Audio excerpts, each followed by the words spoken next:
Hello folks, how you all doing? Hope you're all keeping well. Right, we're back for another video with Bernard. If you watched the last video, then you know the rear body is basically structurally complete now, which is one massive relief. I mean, huge relief.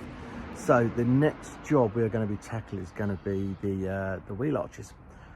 When I say the wheel arches, I'm talking the timber structural part of the cab. Both the passenger and the driver's side are going to need replacing. But at the moment, we're just going to concentrate on the driver's side because that seems to be the worst one. And the front wing is generally hanging off. So we will do the first one. And then if we have time before Capel, I say I'm still planning on getting to Capel. If we have time, I will start tackling the passenger side. But for now, I think the driver's side will be enough. I'm hoping it'll be fairly straightforward, he says optimistically. But we will see. The fun of restoration, especially when you've never done one before. Either way, we're going to learn something new, as we do pretty much every single time we work on Bernard. We learn something new. So every day's a learning curve. It's all good. Right, what we'll do is we'll do a quick walk around and show you anything I may have missed from the last video. Right, catch you in a bit. Right, just to catch up on the last video, well, the rear mudguards are now fitted back in place on both sides, which is good. The old lights have been stripped off, waiting for some sort of replacements. Not entirely sure what we're going to do with the lights yet. I do have some light clusters, I think they came off a trailer or something like that, which will be suitable for the time being, but they will not be the finished item, but they will get it eventually on the road. That is the plan. Other big thing, yeah, tailgate's on. I don't know why, but now with everything squared up, it just looks right. Obviously before nothing was fitted right, everything was a bit hanging off to one side, but now with everything fitted back on and tightened up and squared, it just looks right. So that's where we are at the moment. Right, the job we are about to tackle is basically the wheel arch, or lack of wheel arch.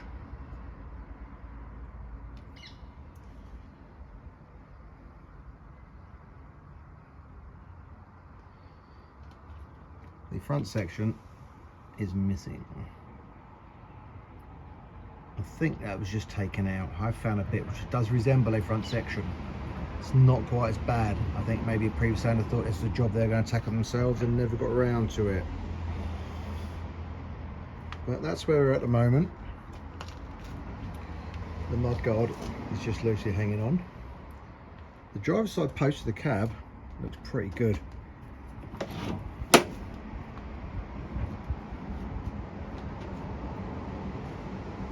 So, as far as I'm aware, there's no work required to the driver's post. A few small bits of repairs on the floor will be needed.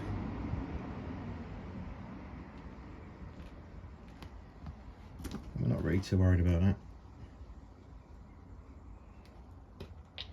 So, plan is, we will take the door off. We will take the front wing off, which is already loose anyway. So door, wing, and then we'll see what else we need to do from there. Well, that's the plan. Let's see how it goes.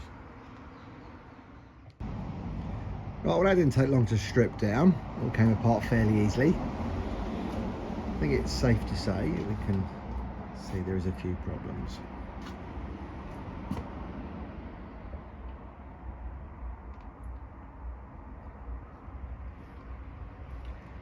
So as I mentioned before, this post here, the main post at the back here with the door shuts against, it is all in pretty good condition.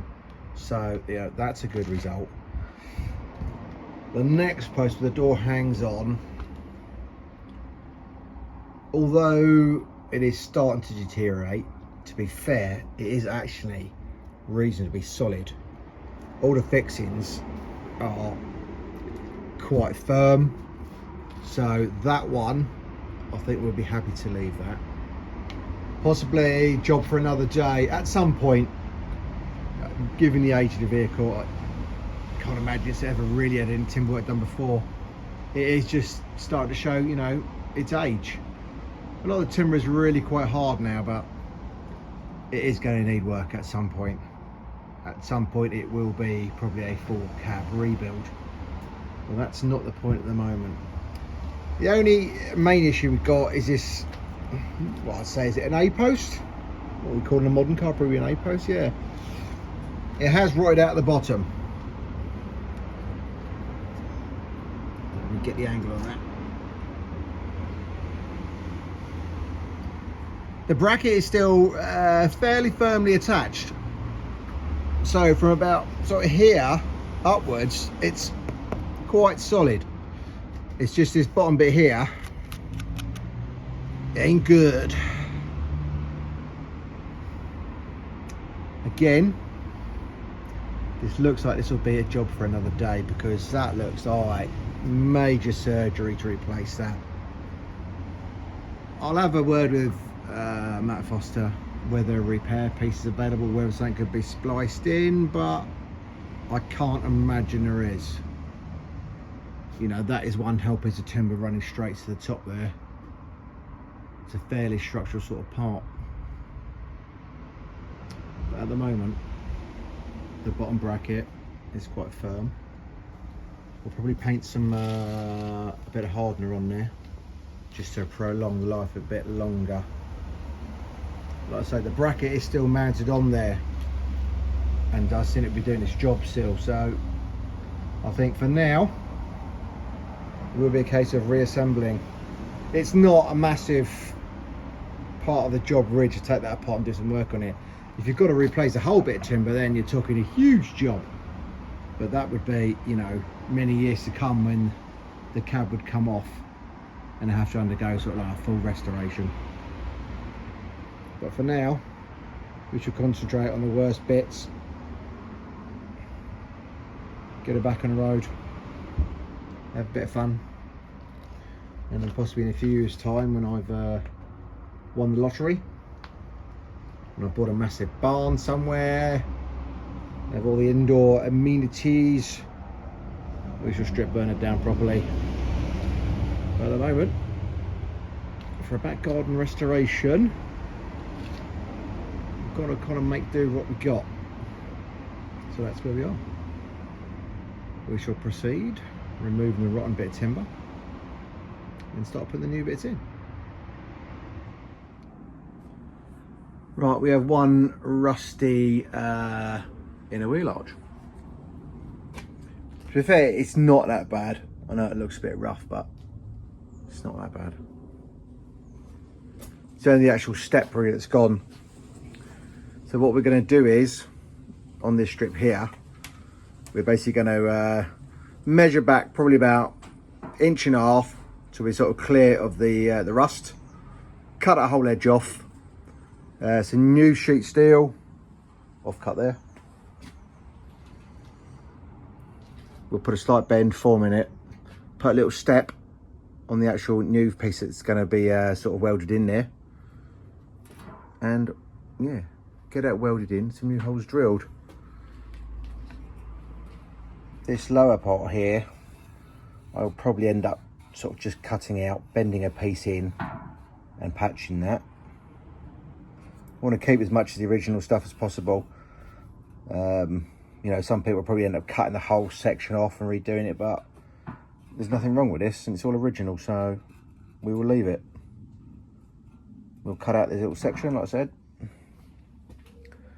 weld a piece in, get it all ground back, get it cleaned, get it fitted. Okay, that's our repair panel made. So it's roughly shaped the way we need it to be. Like I say, we put the stepped edge here with the joggler on there, and we punch the holes all the way through. The idea is, what we'll do is, when we fit it to the other bit, we'll just spot weld to tack it in place from behind to get everything lined up. So all the holes here will literally be underneath this step here, We'll get it clamped in place and we'll basically put a spot weld for each one of the holes to hold it in position to get it exactly where we need it to be. Once we're happy with that, then we can end up seam welding it from the top. Then get the flap disc on it, grind it down and make it look beautiful. Well, possibly beautiful anyway. As beautiful as a Matador in a wing can be. Well, that's one panel repaired. Took a bit more effort than required, to be honest. Being a curved panel, I know it probably sort of sounds like it's straightforward, but going from flat down to a curve is a little bit tricky. I guess I'm just out of practice. But anyway, that's a bit done. Needs a little bit more fettling slightly just to get it right. And before you ask, no, I'm not going to be filling into the pit marks. There's no need. All that pitting's part of its history. They can stay there. The rest of it will get painted, but the pit marks will stay. History is history. We've got to erase that. Right, so almost finished with the actual timber work and wheel arch as well. I've had to do a small repair on the front A post that is currently glued and screwed in place. So it just needs a little bit of sanding and a bit of making good, and then hopefully we can start fitting this back up. Right, a bit of a progress update on the timber work around the wheel arch. I think we're pretty much done.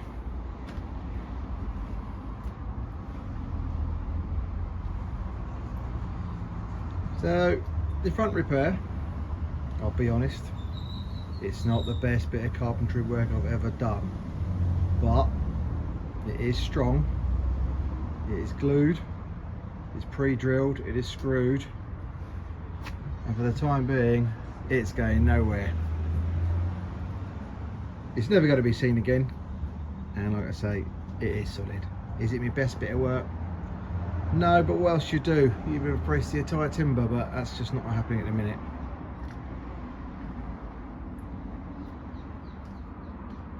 Yeah, see, looks worse than what it is. Again, by the time the that sort of cover panel goes on the wing, never be seen again. And before any of you say it, no, I haven't used slotted screws. The reason I haven't is because these days we don't have to. Crossheads will do nicely, thank you. By the time I get a little bit of filler across them, no one will ever know. Okay, that's stage one complete. Timber work's done. So a couple of undercoats and a top coat just to protect it. So on to stage two. Now this is going to be the interesting bit. So the wing, which goes on here, does cover all this timber, comes down to here, covers the timber along here, apart from the rotted bit that's missing, but other than that it should come down to here, and obviously up to the top to there. On the post here, this is just timber the whole way down. And the timber go down to there. This section of the wheel arch, all across this face here, does have a metal covering. So, having had a chat with Matt Foster, the man who's done this many times before, I'm following his advice. So we have made ourselves a template. I've just used MDF 18mm. As Matt said, piece of ply, an offcut, anything like that. This is basically going to be for pressing on the outside for keeping everything in place. We've also cut an oversized piece of 1.2 mild steel. Now the idea is the mild steel goes on here as our cover plate. Then our cutout goes onto the front of it. I'm running out of hands here. Clamped in place, and then we're going to fold it over Gently using the hammer, tapping it over top and bottom and folding it all the way around the wheel arch to basically create, as it says, a covering panel. Protect the wood, get it painted green to match in. Right, so what I'll do is, I've never done this before. Not on a Matador, I haven't done anything on a Matador before, so I don't know what I'm talking about. But, I'd say this was all advice from Matt. This is an oversized piece of steel. And the plan is it will bend and form over the top of that and eventually get tacked in place with some nails. Originally how they would have been done. So I'll drop the camera in a second. I'll say drop the camera, I'll do that, that's stupid. I'll put the camera down, I'll get this clamped in place. We'll get our bit of MDF over here, get it on, get it lined up. You'll have an idea of what I'm talking about.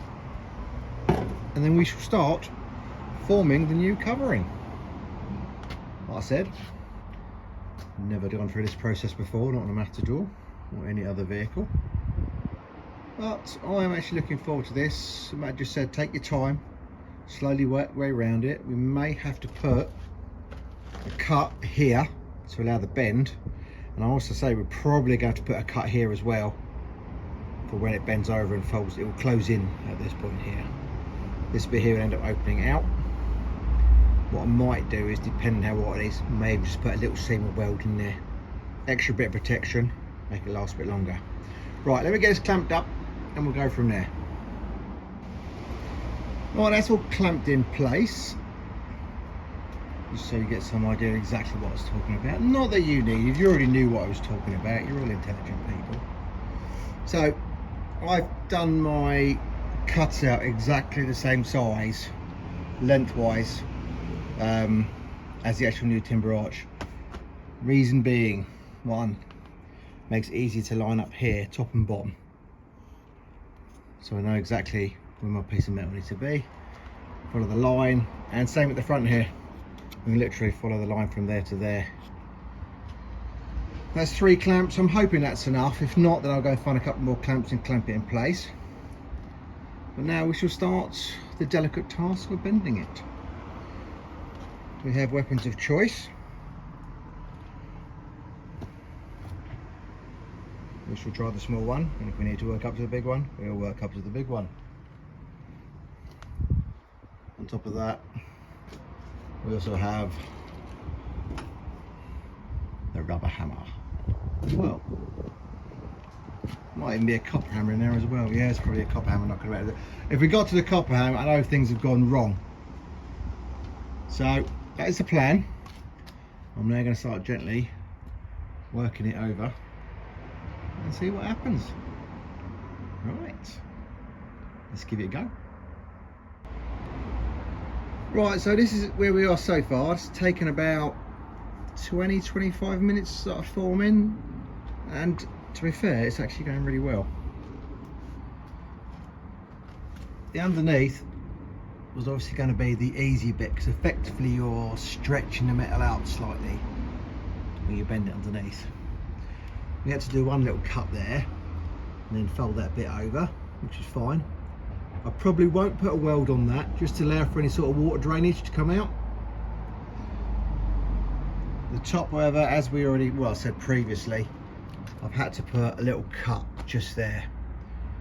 It's too far really to try and stretch it around that curve just there. So we put a little cut, and what we'll do is I'll end up putting a little bit of a weld there. What we need now, ideally, is a shrinker stretcher, just to put on that top one.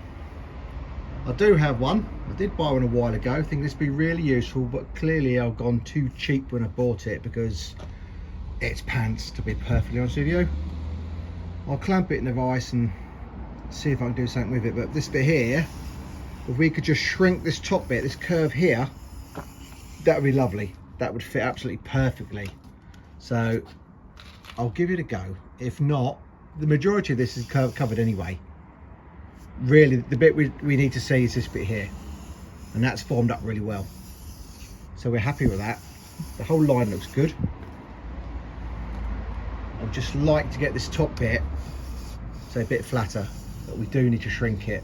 I mean, there is an option of putting a couple of little slits in there with a grinder, just to allow it to sit flatter, and then a couple of little welds along there. there is that option, but I'd ideally like to just try and work it a bit more first of all. So, right, let's have another go, see how we get on.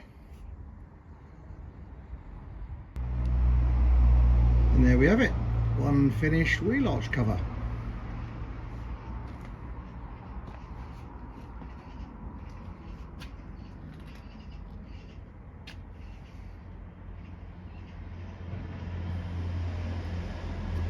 I did end up putting a little weld underneath. I just looked at it, I thought, no, it's not finished. Just pop a little weld on there.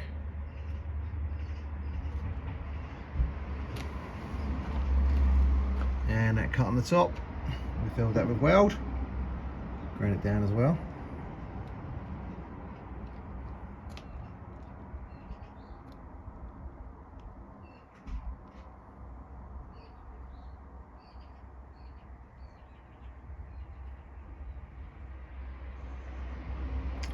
So all in all, a job well done.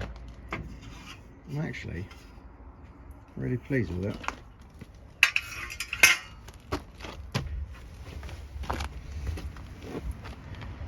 I don't think I'll ever get a job as you know, in a body workshop, but making that panel there, that's not bad.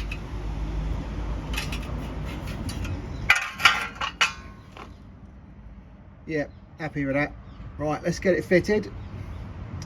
Get the inner wing back on, get the wing back on, get the door on. Capel, here we come. Okay, that's the wheel cover is now tacked in place along with the part of inner wing. And all I can say right now is it's hot. It's bloody hot. But we will persevere. So, as I was advised, how they would have probably been done originally, they've been drilled and tacked the whole way around using little ring shank nails, so hopefully they shouldn't pull out again.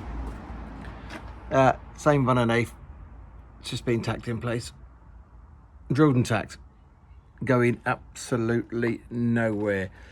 Little bit disappointed that when I repaired this part of the plate here, I'm now thinking I should have made it a bit wider, as we are seeing some of my poor panel work here, but we could just call that character. Hopefully by the time I get to the passenger side, which is not going to be anytime soon, I'll have perfected that a bit more. It's all trial and error. Overall, happy with the job. Just like I say, you get little bits like that and you just sort of think, yeah, could we dress it with a bit of fella and make it look a bit pretty? Yes, we could do. Are we going to? Probably not. At least this way it kind of blends in with the rest of the look Bernard has.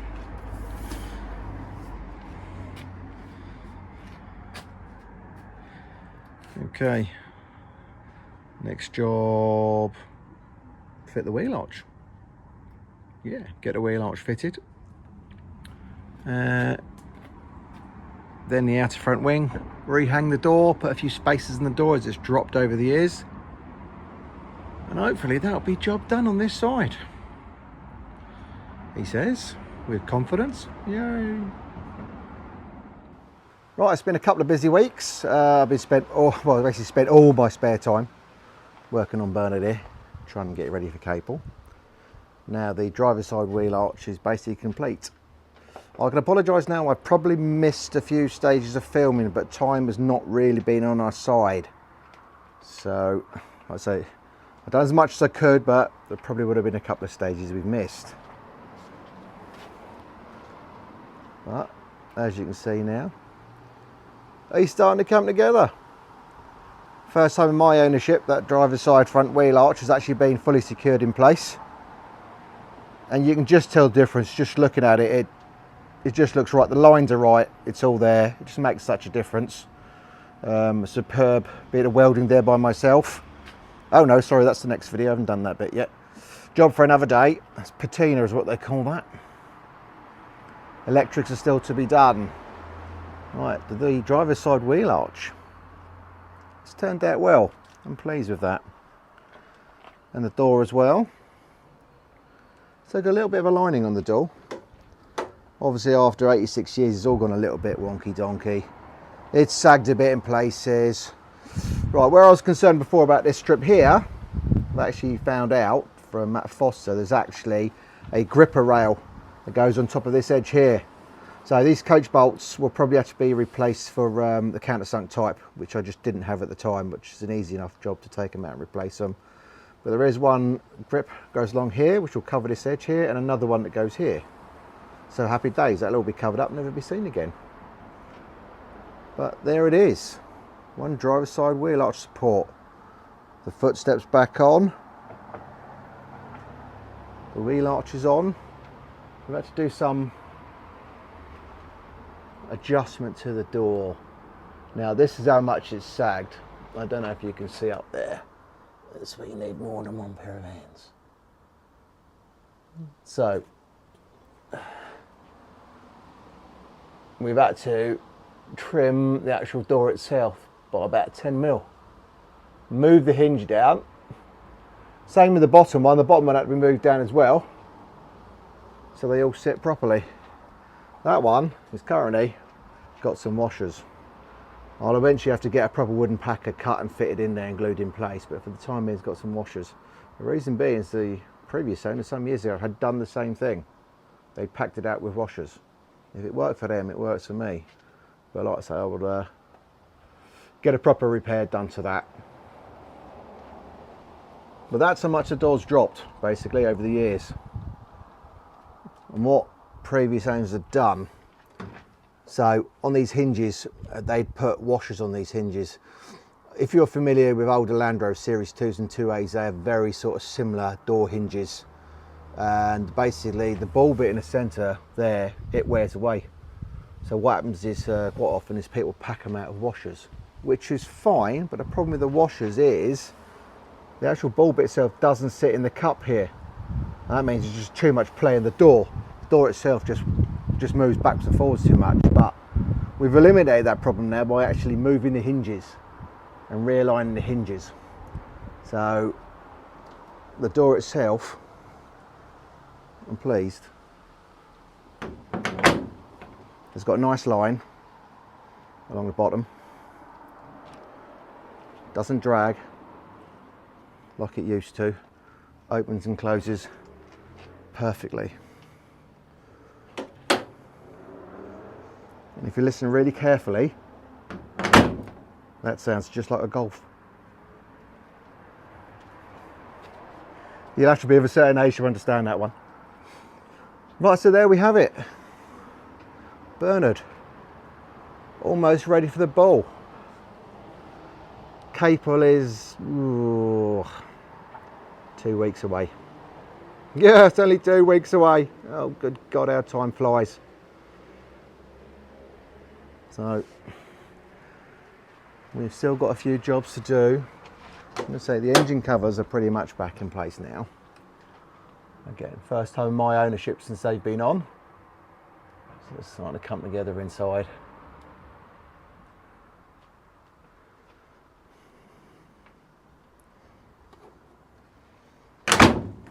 Still need to make a platform for the batteries. What I end up doing is just basically securing this bit applied down here as a temporary measure and making up a battery tray to clamp the 2 batteries in place.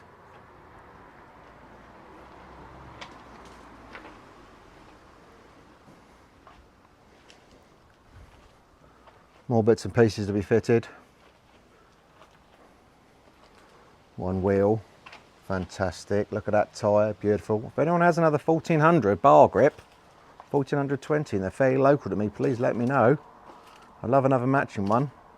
Or if you've got 3 matching, that'd be even better.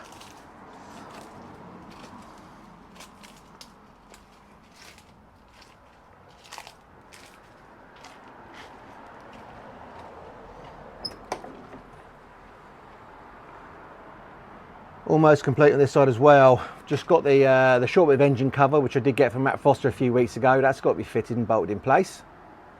And then I need to work out exactly what held the engine cover down. Those bits are missing.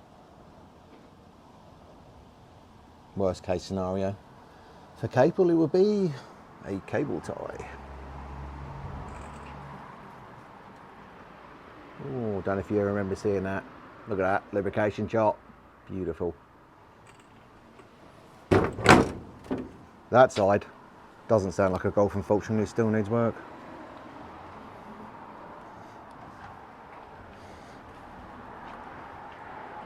Right, little detail some of you may not have picked up from before. Those old crappy spotlights are all gone. They're taken off. I am currently looking for some lights. What I didn't realise, there's one light fitting there. On the other side, there's one light fitting there. This one, factory fit, welded in place. Other side, isn't. I believe, from what I've been told, is that these Matadors, when they first came out, were only fitted with one headlamp. Sounds a bit bizarre, but that's what I've been told. One headlamp goes on there. So if you see a lot of Matadors these days, their headlamps are uneven. One's low and one's high. It looks a bit odd, and I don't know why, apart from what I've been told. If you know any more than I do, please let me know. Pop it in the comments box. But there we have it. Starting to look his best now. Looking like it should do. Roll on Capel. Right, that's the end of this video. I do hope you have enjoyed it. If you have, please tick the like. And if you'd like to leave a comment, please leave a comment. Your comments are always welcome. I always appreciate hearing what you've got to say about Bernard. So, as I said a bit earlier in the video, Capel is only 2 weeks away. And time has absolutely flown by since I started this project. It was September 2024 we started this project. I can't believe actually just really how quickly time has gone by, and an immense amount of work has been done. So let's say 2 weeks to go. Will I get to drive there? I don't know yet. There's still so much to do, and I do mean so much to do to make it roadworthy. But either way, we will be at Capel, whether we drive or be in a low loader.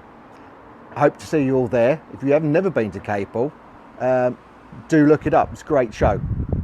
Capel Military Vehicle Show. Yeah, have a quick Google, look it up. If it's local to you, then come down. It's open on the Friday, Saturday and Sunday. So that's what, July 4th to 6th. Double check those dates. But that is when the show is open. And like I said, hopefully I will see you all there. If not, I will catch you on the next video. Take care.